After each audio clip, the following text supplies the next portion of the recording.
Ushirikiano ni kitu muhimu sana kwenye maisha. Ni kitu kizuri, unaweza kusaidia kufanyika kwa jambo zito au kubwa ambalo halikutarajiwa kufanyika kwa mtu mmoja kirahisi. Nimekuletea mfano wa wadudu hapa. Watazame wanavyojenga kitu chao.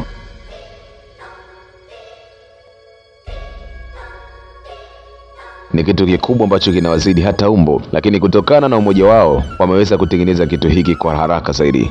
Nilikuwa hapa siku kadhaa katika eneo hili, niliona wao walivyoshirikiana kuanza kujenga tangia hatua za mwanzo kabisa. Ni takribani siku 18 zilizopita ndipo walianza kazi hii ya ujenzi wa nyumba yao. Hapa haikutumika nguvu ya pesa wala nguvu ya shilingi. Binadamu tunaamini kwamba pesa inaweza kuleta vitu vikubwa bila kushirikiana. Kumbe ushirikiano ndio kitu muhimu zaidi ya pesa. Mfano ni kwa hawa viumbe, yanashuhudika wazi. Tukichukua mfano huu binadamu tukaamua kufanya vitu vyetu kwa kushirikiana namna hii, itakuwa ni nzuri zaidi. Niliwatazama wadudu hawa kwa nje, na hata nilivyojaribu kuulizia walisema kuna binadamu anayejua roho za wadudu hawa kiundani. Lakini kwa macho yangu tu nilivyokuwa nawatazama, nilikuwa nasema hawa wadudu huenda wana mambo mengi ambayo binadamu wa kisasa tumekosa kabisa. Kwa mfano ilivyo umoja, kufanya kazi bila kuangalia na kabila. Inaonekana si wanafiki, wanafanya kazi kwa ushirikiano bila hata kufikiria pesa. Kumbe muda mwingine ushirikiano unaweza kuzidi hata thamani ya pesa. Yaani nguvu ya pesa haiwezi kuvuka ushirikiano ukiwa imara. Hii ni sauti Jirax Fari na hii ni Jirax Night.